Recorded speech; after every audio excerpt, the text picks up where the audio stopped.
So I say good afternoon to you. Good afternoon to you. Again. Nazi Germany's one-time second most powerful man, only to Hitler himself, Hermann Göring, stole millions and killed thousands in World War II. At his trial at the end of the war, he laughed when a preacher was sent to his cell to pray for him. 20 minutes before his hanging, he was found dead in his cell. He had taken a cyanide capsule. He escaped hanging, but he and all those like him will never be able to escape the horrors of hell. Now, no one wants to think about hell, including myself. The misery of that sad place and all those who must suffer there in eternal torment is the last thing we want to draw our attention to when we are congregating together to be inspired by the hope of heaven. It doesn't require a decision to go to hell. No one says, I hope I go to hell someday. But a true fear of hell, on the other hand, has sent many a soul to heaven. Hell is a very unpopular topic, and some would say that it is an outdated doctrine that belongs in the Middle Ages. But all biblical doctrines should be taught and revered, regardless of their popularity. Carlton Pearson founded the Higher Dimension Church in Tulsa, Oklahoma, where he started claiming that there was no hell. This caused many of his congregation to leave the Higher Dimension Church. But if the same statement were made today, I'm not so sure that it would have the same effect. We are now in an age where, in some charismatic circles, to speak of hell is to speak of unicorns and mermaids, and unfortunately, some people would much rather believe in mermaids and unicorns than to believe in hell. The Bible refers to love 28 times, while referring to wrath and indignation 61 times. But the unbeliever would hardly know it by our constant effort to avoid anything that might upset fragile sensibilities. Billy Graham once said, if there was more hell in the pulpit, there would be less of it in the pew. Preachers who refuse to mention hell for fear of offending someone should be thrown out of the ministry. Pastor, author, and spiritual mentor A.W. Tozer said, the vague and tenuous hope that God is too kind to punish the ungodly has become a deadly opiate for the consciousness of millions. So true. If we don't like the theory of hell, then we need to talk to Jesus about it, because he is the one who confirmed its reality. We rightfully preach that what will send us to heaven, but it's important to know what will send us to hell, which brings us to the topic of Lazarus and the rich man found in our gospel today. From Luke 16, verses 19 through 31. Luke 16? It's in your program. It's what we read for the gospel. Okay? Let's answer two of the easiest questions about the story and see what we can learn. And first of all, what kind of man went to hell? A rich man.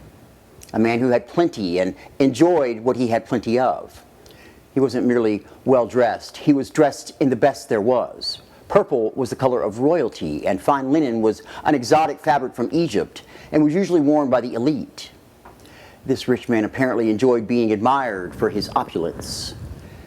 He fared sumptuously every day, meaning that he lived in luxury and could feast on whatever delicacies he wanted to. We would say that he was living the good life. He was living large. But having the finer things in life is not always a sign of God's blessing. You may have all of these things and still go to hell. This rich man not only had the finer things in life, but he was happy with them. He was content with all the things the world tells us we must have in order to be happy. But having a nicer home than your neighbor, driving a nicer car than your coworkers, traveling to exotic places and doing things that no one else has done, yes, these things can bring happiness to a person. But what good is happiness if it is only found in the lust of the flesh, lust of the eyes, and the pride of life? Obviously, this earthly happiness that can only be found in the world isn't necessarily what we are needing when we are striving to be men and women for others in all that we do. This rich man had all that a man could want. And from a distance, it would be easy to envy such a man. This is what Asaph did in Psalm 73. For I envied the prosperity of the wicked. They have no struggles. Their bodies are healthy and strong. They are free from the burdens common to man. They are not plagued by human ills. This is what the wicked are like. They are always carefree. They increase in wealth. Now Asaph sees in the wicked what many saw in the rich man. A man who seems to have everything going for him in spite of his cruel heart. The rich man was esteemed and respected by those around him, and this fed his vanity, which he constantly immersed himself in. Hitler and Stalin were both wealthy, but so were Job and David. Being rich is not a sin. The rich man had great wealth, but his wealth wasn't his sin. His sin was providing for himself only. For all the luxury this rich man lived in, he had no compassion. There was no love in him.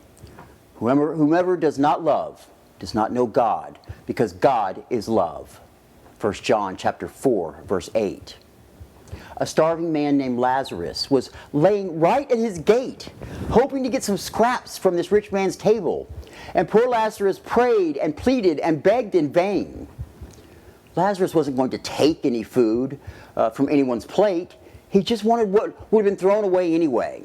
He wasn't looking to steal food. He was looking to receive it out of kindness from someone who had an overabundance, something he didn't. But instead of food, all he got was the local dogs coming and licking his sores, which covered his emaciated and malnourished body. What kind of man would see such a sad case and do nothing? Lazarus was no panhandler hustling someone with a sad story to get money to buy booze for his pleasure. He was a man who was starving to death at the gates of a man who had an opportunity to help every day but refused to.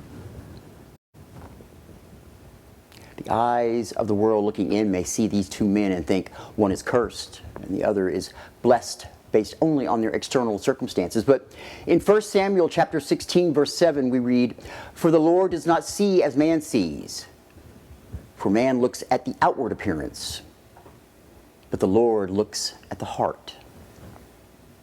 The religious Pharisees were perceived as blessed and often received the support and goodwill of the common man. But Jesus pulls away the veil that they were leaving behind, exposing their hypocrisy for all of their admirers to see.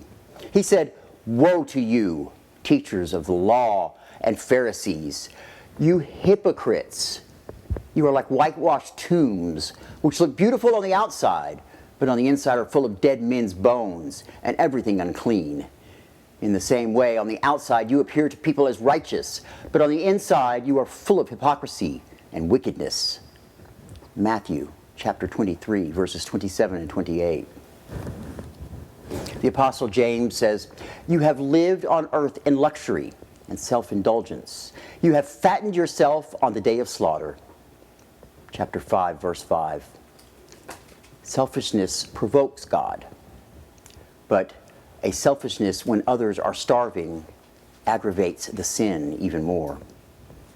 The rich man had much, but refused to give what was easy for him to give. His cruel and loveless actions reveal the absence of God in his heart. In verse 23, we read, "In hell, where he was in torment, he looked up and saw Abraham far away with Lazarus by his side." Now this brings us to our second question. What kind of hell did this rich man go to? First, we learn that in hell, he was in torment. In fact, he mentioned torment 5 times in 13 verses. In Matthew chapter 8, verse 12, we read that in hell there will be weeping and gnashing of teeth. Now, this refers to an anguish that is so horrible that it is unutterable in human words. It is literally inconceivable. We cannot fathom the pain from a dimension that we are not familiar with. There will be floods of tears with no relief. There will be crying out of pain, crying out of shame, and crying out of regret. And like a castaway on a forsaken island, no one will hear them crying. Oh yes, you can be sure that there is definitely weeping in hell. We know what pain is on earth, but at least there is medicine to numb the pain. There is no numbing the pain in hell. More importantly, the power of prayer gives us hope that God will relieve us from our suffering and pain. Hope makes our pain tolerable. In Dante's Inferno, above the gates of hell, it is written, "Abandon hope, all ye that enter here." Truly, there is no hope in hell. In hell, there is no relief from the pain. In fact, in verse 25, we read that the rich man was in agony and thirsty. We know that his senses were fully operable at a higher degree. When we are out of the body, you can feel the pain everywhere.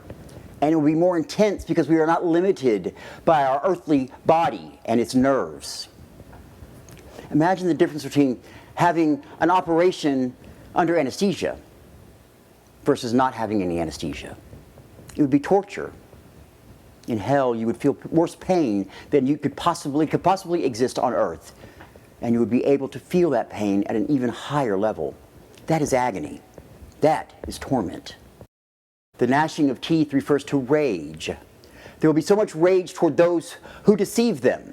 Rage towards themselves for being deceived. Rage towards God from those who thought they were headed to heaven but now are trapped in gloomy dungeons waiting for the great white throne judgment, where they will see their sins and hear their own idle words and witness firsthand everything they were supposed to do but didn't. Every kindness they should have shown to others but wouldn't. Every good commandment they were to obey but couldn't, because rebellion was in their heart. In the horror of hell, if the horror of hell didn't convince them of their sins, then standing before the majestic great white throne of God, seeing everything from the perspective of their Creator, certainly will. And with their record shown before them, they will be sent to burn in a lake of fire for eternity. In hell, where he was in torment, he looked up and saw Abraham far away with Lazarus by his side. One of the torments of hell must be that instead of being comforted, there is an eternity to remember that once upon a time there was a chance that things could have been different. That there was a time and a place when a mother prayed for you, and a father or brother or friend warned you, and now you suffer the thought that those who warned you and invited you to church and to Bible study and to godly conversations are now in paradise, while you are tormented in hell.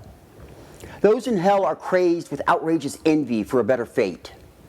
The possibility of enjoying a paradise with their loved ones that they will never see only adds to their torment. Oh, what could have been? Oh, how I wish I could be there. Oh, how I wish I could escape this horrible place. In addition to the soul-melting terror of hell, you are constantly reminded that it is forever. Your tears on the ground spell the word eternity. Every link on every chain is stamped with the word eternity. On every deformed worm that crawls through your rotten bones, on the forehead of every hideous demon is written eternity. Every fire torments you by spelling out E-T-E-R-N-A-L. Everywhere you look, you are reminded that your punishment is forever. You would give anything for just 1 second of life on earth, 1 drop of water on your burnt tongue, 1 moment to see light, 1 minute to breathe clean air. But there is nothing but pain and hopelessness. And realized the reality of hell only after he died. It was so bad that after he was denied 1 drop of water, he asked if he could at least warn his brothers, but he was denied again. Because, like himself, his brothers wouldn't believe even if the evidence were overwhelming. Some who have denied the reality of hell comfort themselves by reinforcing their delusion with atheistic articles and publications from like-minded fools who deny reality, so that they can live a life of ease and pleasure without accountability and without consequence. In conclusion, Lord Byron, poet laureate of England, was good-looking and rich.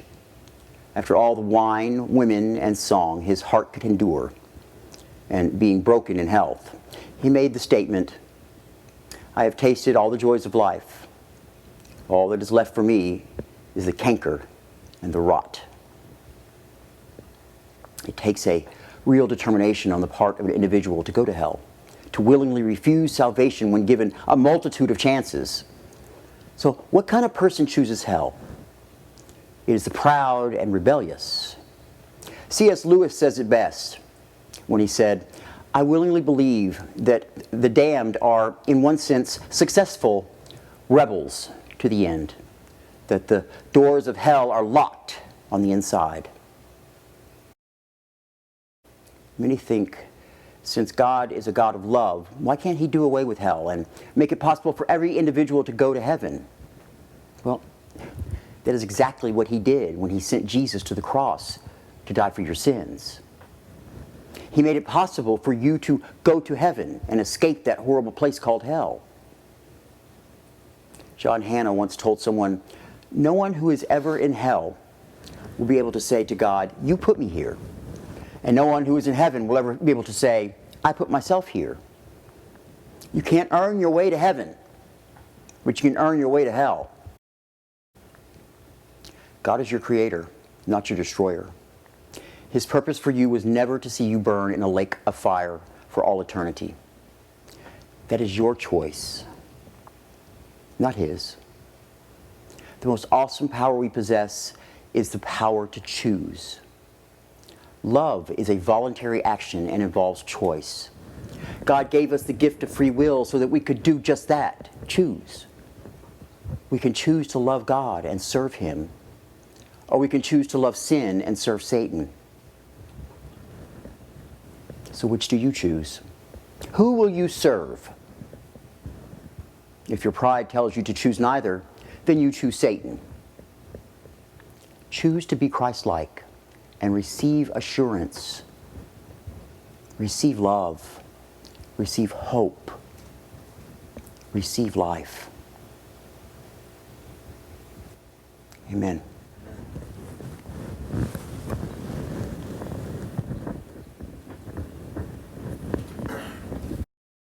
Announcements. Everybody's favorite part of the service, the announcements. Here we go. Here we go. Follow along if you can. We're going to start off with money today. You can make a difference. Donate, donate, donate. Boy, we need your help, folks. There are several ways to donate to Dallas Universal Life Church. If you like what you're hearing here, if you like what you're seeing, if you like our message, if you want us to continue, we need your help. And I'm asking for you to help us in any way you possibly can. If you can possibly donate to us anything at all, we would gladly accept it and put it to good use. You can donate at anchor.fm/bishopmark/support. That is our host for our podcast. You can donate to us there. You can always go to DallasULC.com. All of the options are there to donate to the church. Also, if you shop on Amazon, please check out smile.amazon.com and choose us as your charity. They will donate half a cent for every dollar that you spend. It may not seem like much, but get a bunch of us doing it, it'll be plenty. It could really help us move on. So help out if you can. You can also make a difference by volunteering. We always need volunteers here at the church. One man can't run this show by himself. It takes a team. It takes a village, if you will. None of us receive salaries here. We're all volunteers. So help us out. Come make a difference. Visit DallasULC.com or simply see me anytime. Pray at DallasULC.com. Pray at DallasULC.com. That's an email address. If you have any prayer requests at all, please feel free to send that to us at pray@DallasULC.com. You can choose to remain anonymous or leave your name. We'll be glad to pray for you. We pray every day here at Dallas Universal Life Church. Pray at DallasULC.com, prayer requests.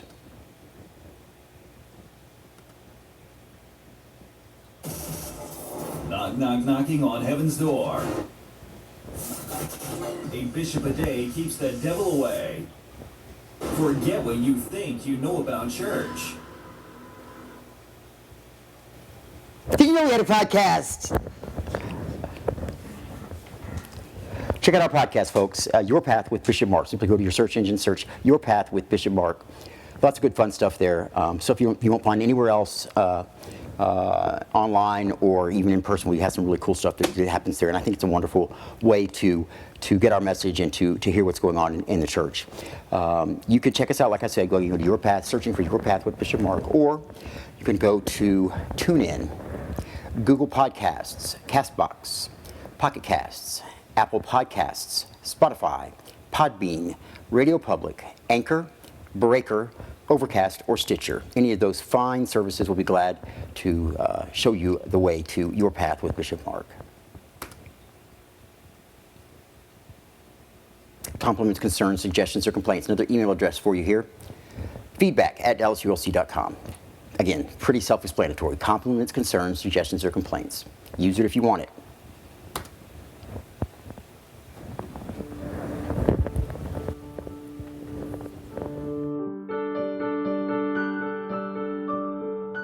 Across the country, we walk.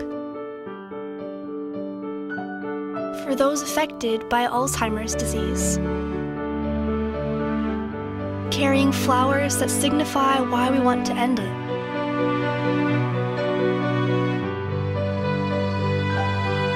But what if, one day, there was a white flower for Alzheimer's first survivor? What if there were millions of them?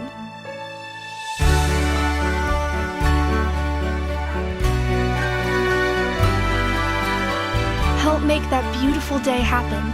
Join us for the Alzheimer's Association Walk to End Alzheimer's, the world's largest fundraiser to fight the disease. Register today at alz.org/walk.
Okay.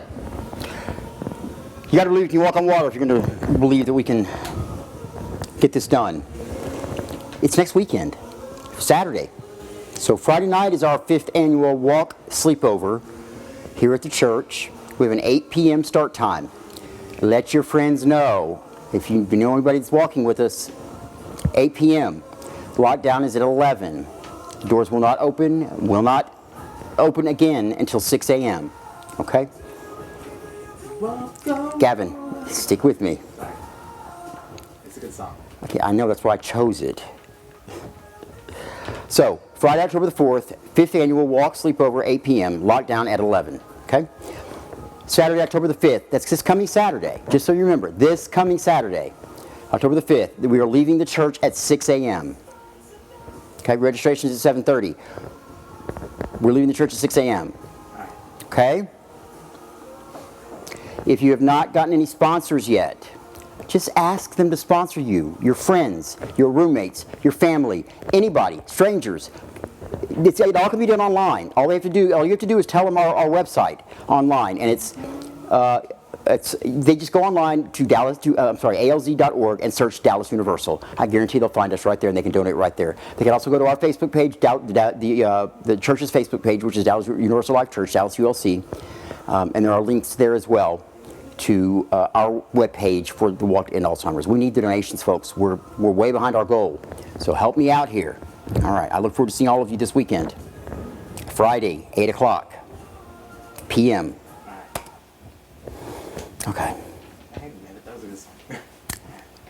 All right. Well, it's not the whole song. It's just a portion of it that I chose, and I put the overlay over it. You know, I tried to make it look really cool. Did you even catch that part?